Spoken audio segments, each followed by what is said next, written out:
Hey guys, today I'm planning on showing you a small portion of my research that I've done. Um, and this time it's in the form of a video in which I'll be covering a scene that I cover also in my paper, but this time in a different format. So this scene is on the game Pokemon Black. Pokemon Black and White, they're essentially the same game.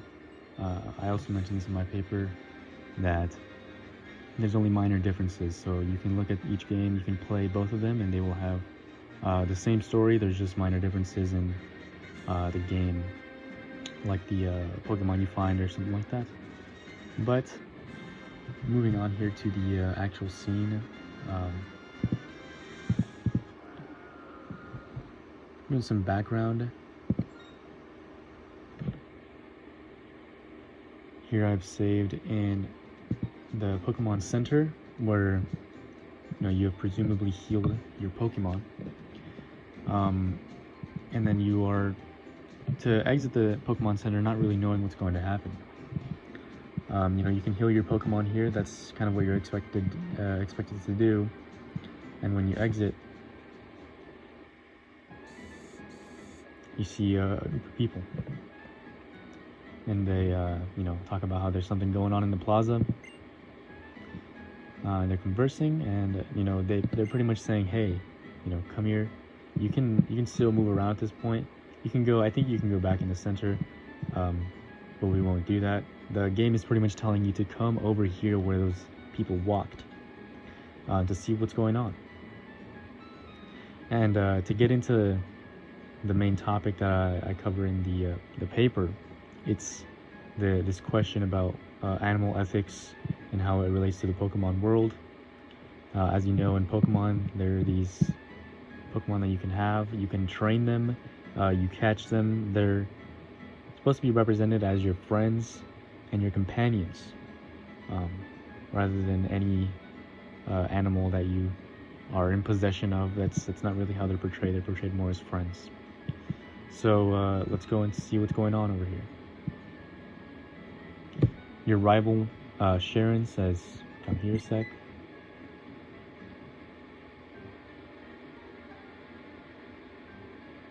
And you see this strange figure emerge from a line of soldier-looking people. And this guy introduces himself as Getsis. You will soon find out, what he's up to. But something to note right away is that there's a division here. There's something that looks kind of odd. A group of people on one side and a line of soldiers on the other. And the ominous music playing as well. So already we have a scene set. And so let's see what Getsis says. I'm here representing Team Plasma. He drops this.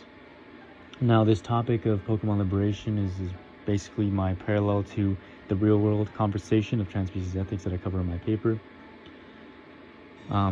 Here you can see the crowd is confused. Huh? What? That's about as far as you'll get with the emotion of NPCs. One thing to note, which I'll use in my cursor here, is that you can see this figure. He has no reaction. Everyone looked around. He is just staring straight off, and still just looking at Getsis while everyone else is kind of confused. So moving on, after he has dropped this statement, he starts pacing around, delivering his supposed speech, and says here that I'm sure most of you believe that we humans and Pokemon are partners that have come to live together because we want and need each other. However, is that really the truth? He is questioning the ethics behind keeping Pokemon, and how do they really feel, or something like that, right? Pokemon have never explicitly said this. They are the animals of the Pokemon world, and humans, have made up this, you know, assumption that what Getsus said is true. And, he has his own argument, and it's valid.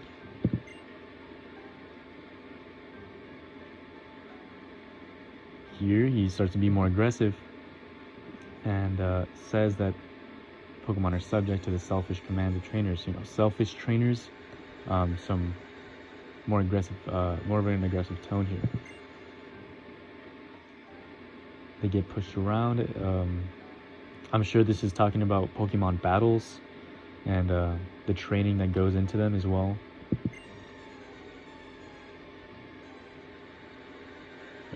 Yeah, people are saying, people have differing opinions here in the Pokemon world, but mostly it's like, wow, what is this guy saying? No way. I don't know. Yikes, right? And we can still see.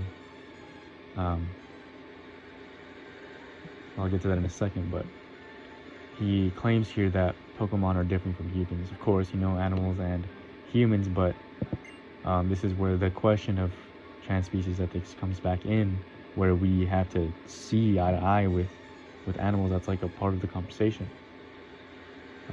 Getsus here claims that they're living beings and that they contain unknown potential. I'm not sure where he's getting at with that.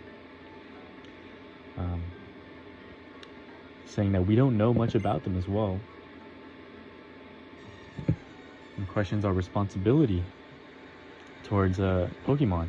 And of course, this again goes into the conversation of what is our responsibility towards the animals that live on this planet. Some people definitely believe, as I mentioned, PETA believes that we do not own any part of any animal, that we should, not assume that we do. And here Getsus has a similar argument. The crowd here is actually starting to lean towards what he's saying, saying what could it be, liberation? They're kind of questioning what he's saying then.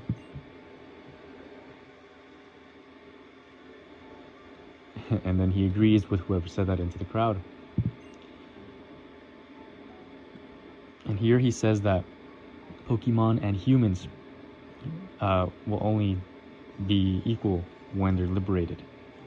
And this, again, is part of the conversation because, like I said, we need to see eye to eye with animals, right? They're not below us or something similar to that, like a claim similar to that. And he begins to end the speech here. He implores you to consider the relationship between people and Pokemon. The correct way to proceed. He has his own bias towards what he believes is the correct ethical choice.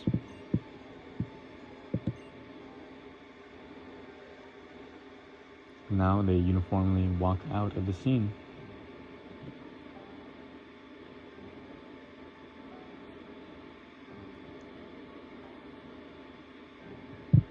Here the crowd is questioning about the speech.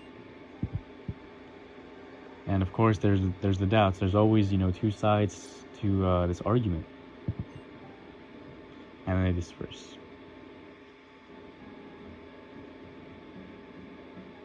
Now the figure that I was talking about earlier that I said I would get back to is here, and he confronts you.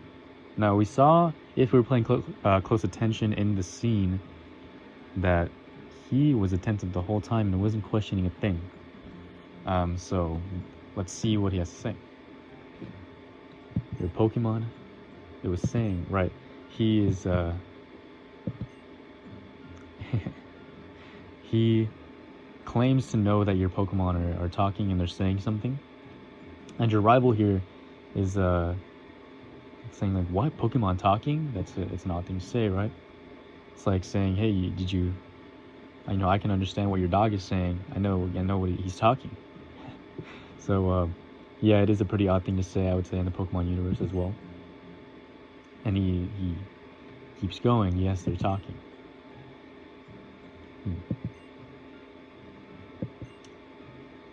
So now he introduces himself as N, and Sharon introduces us both. See, this is just kind of background towards the overall story arc of the usual Pokemon game, where it's to become the champion. And here he's like, what are you doing? Think about what are you doing right now? How ethical it is, right? You're going to confine many Pokemon and Pokeballs for your goal. And he even says that he's a trainer too. So you might say N is on both sides of this, or N is just striving for this goal of Pokemon liberation. And since the world right now is in a state in which owning Pokemon and training them is basically the required thing to do, that's the only reason he's that way, and he wants it to change. See, and he's questioning, are Pokemon really happy that way? And I believe here he challenges you to a battle.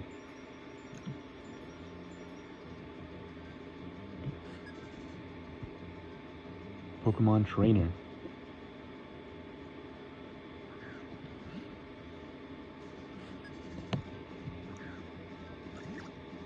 And here he engages in a Pokemon battle with you, which can be questionable. He is, like I said before, it could be just because this is the state of the world and he is just conforming to it because he has to. But also, what does he really think about owning Pokemon? Here we'll continue with this battle.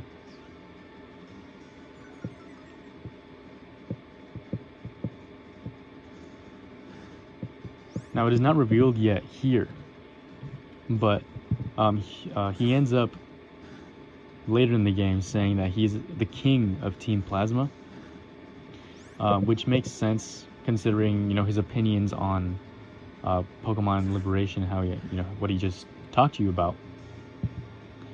So those align, really.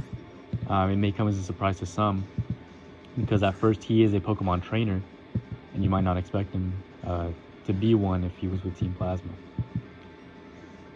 But still, that's how the world is. The Pokemon universe is.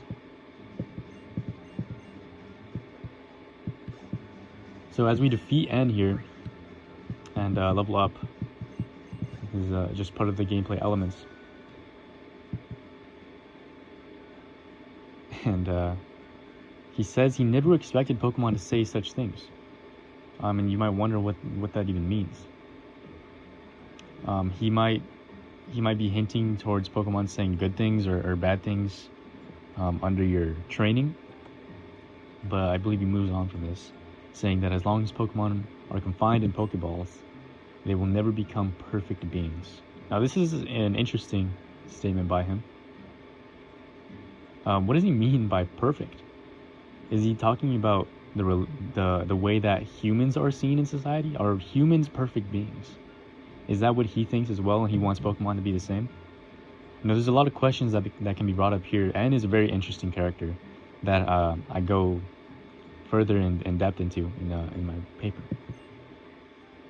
It says, I have to change the world for Pokemon because they're my friends. And you saw that he used his Pokemon in the battle. He still considers them to be his friends, so he is part of Team Plasma as revealed later on, but it's really interesting how he says that they're his friends, but still doesn't want the world to be the way it is now. He wants to change.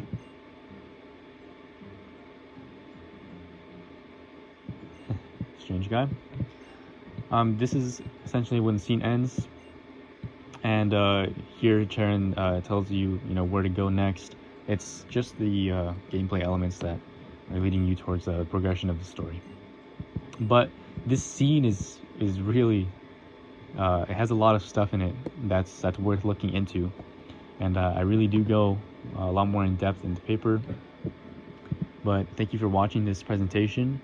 It's pretty much an introduction to what I'm researching, the things that I'm using to the things I'm looking at in the game to analyze. And well, thank you for watching.